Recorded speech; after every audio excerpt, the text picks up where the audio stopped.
પશ્ચિમ બાદ પૂર્વ કચ્છના કેટલાક વિસ્તારોમાં કમોસમી વરસાદની શરૂઆત। અંજાર વિસ્તારમાં કમોસમી વરસાદ વરસ્યો છે। વરસાદ બાદ બજારમાં પાણી વહી નીકળ્યા છે। આજ સવારથી કચ્છના અનેક વિસ્તારોમાં કમોસમી વરસાદ વરસી રહ્યો છે। તો સવારથી કચ્છમાં વરસાદી માહોલ। મેહુલ જોડાયા છે ફોન લાઈન પર વધુ માહિતી આપવા માટે। મેહુલ, જે પ્રકારથી કચ્છમાં વરસાદી માહોલ છે, શું માહિતી છે આપની પાસે? જી, ચોક્કસથી વાત કરી તો પશ્ચિમ બાદ પૂર્વ કચ્છના કેટલાક વિસ્તારો છે ત્યાં પાસે કમોસમી વરસાદ છે તે વરસ્યો છે, જેમાં અંજાર વિસ્તારમાં કમોસમી વરસાદ વરસ્યો હતો। વરસાદ વરસતા બજાર છે તેમાં પાણી વહી નીકળ્યા હતા। તો આજે સમગ્ર કચ્છ જિલ્લામાં છે તે વાદળછાયું વાતાવરણ છે। સવારના સમયે પણ નખત્રાણા વિસ્તારમાં છે તે વરસાદ વરસી રહ્યો હતો। જી બિલકુલ મેહુલ, આભાર સમગ્ર માહિતી બદલ। તો સવારથી વરસાદી માહોલ છે। કચ્છના ભુજમાં ગોકુલધામ સોસાયટીમાં દેખાયો મગર।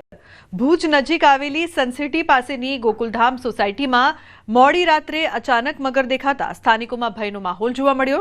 મોડી રાત્રે 2 વાગ્યાની આસપાસ એક રહેવાસી પોતાની ગાડી લઈને પસાર થઈ રહ્યા હતા। તે દરમિયાન તેમની ગાડીની હેડલાઇટમાં રસ્તા પર મગર જોવા મળ્યો। મગર સોસાયટીના રહેણાંક વિસ્તારમાં ઘૂસી જતા સ્થાનિકોમાં ભયનો માહોલ ફેલાયો હતો।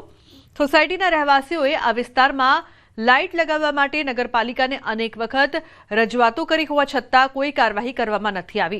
ત્યારે મગર દેખાવાની આ ઘટના બાદ સ્થાનિકોએ તાત્કાલિક સ્ટ્રીટ લાઇટો લગાવવાની માંગ કરી છે।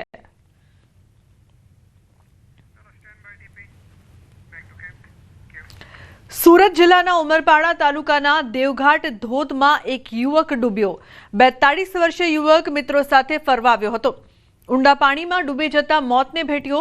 યુવકનો લાઈવ વિડીયો પણ સામે આવ્યો છે, જેમાં યુવક ઊંચાઈ ઉપરથી કૂદકો મારતો નજરે ચડી રહ્યો છે। ઉમરપાડા પોલીસે હાલ આગળની કાર્યવાહી હાથ ધરી છે। તો ઊંડા પાણીમાં ડૂબી જતા મોતને ભેટ્યો। કેતન જોડાયા છે વધુ માહિતી આપવા માટે। કેતન, શું સમગ્ર ઘટના છે, શું વધુ માહિતી છે આ સમગ્ર મામલે? ચોક્કસથી વાત કહું તો સુરત જિલ્લાનું ચેરાપુંજી સમાન કહેવાતું ઉમરપાડાની અંદર ધોધમાર વરસાદ સિઝનમાં મોહન નદીની અંદર મોહન નદી ઉપર જે આવેલો દેવઘાટ છે એ નયન રમ્ય દ્રશ્ય પણ જે તે સમય દરમિયાન જોવા મળતા હોય છે, જે અંતર્ગત પ્રવાસીઓનો ધસારો પ્રવાસીઓ ફરવા આવતા હોય છે। હાલ વેકેશન હોય, પરંતુ સુરતથી જે 4-5 મિત્રો આવ્યા હતા, એમાં જે મિત્રો આ જે કૂદકો મારતા નજરે પડે છે એ જ વ્યક્તિ જે 42 વર્ષનો છે, જે આટલા ઉપરથી પાણીમાંથી કૂદકો મારતા ડૂબી જવાથી મોતને ભેટ્યો હતો। ખાસ કરીને જે અન્ય ફરવાવાળા મિત્રોએ જે આ ઘટના બની એ પહેલા જે એક મોજ મસ્તી માટે જે વિડીયો બનાવ્યો હતો, એ લાઈવ વિડીયો આ દ્રશ્યની અંદર જોઈ શકો છો કે ખાસ કરીને આ યુવક જે પડતાની સાથે જ ઊંડા પાણીના વહેણની અંદર તણાઈ જવાથી ડૂબી જવાથી મોત થવામાં આવ્યું છે। હાલ ઉમરપાડા પોલીસે અકસ્માતે મોતનો ગુનો નોંધી વધુ તપાસ હાથ ધરી છે। જી બિલકુલ, આભાર સમગ્ર માહિતી બદલ। તો પોલીસ દ્વારા મામલે વધુ તપાસ કરવામાં આવી રહી છે। મહાદેવ ભારતી બાપુ ગુમ થવા મામલે ડોગ સ્ક્વોડની મદદ લેવાઈ રહી છે। ડીવાયએસપી સહિતના અધિકારીઓ આ તપાસમાં જોડાયા છે। બાપુ આશ્રમેથી નીકળ્યા ત્યાંથી ડોગ દ્વારા લઈ જવામાં આવે છે માર્ગે। પુનિત આશ્રમ તરફના માર્ગે ડોગ ચાલ્યો, તેના પાછળ પોલીસનો કાફલો। જુદા જુદા ડિવિઝનમાંથી પોલીસ સ્ટાફને પણ મદદ માટે બોલાવ્યો છે। વન વિભાગનો સ્ટાફ પણ તપાસમાં સાથે છે। તો ડોગ સ્ક્વોડની મદદ લેવામાં આવી રહી છે।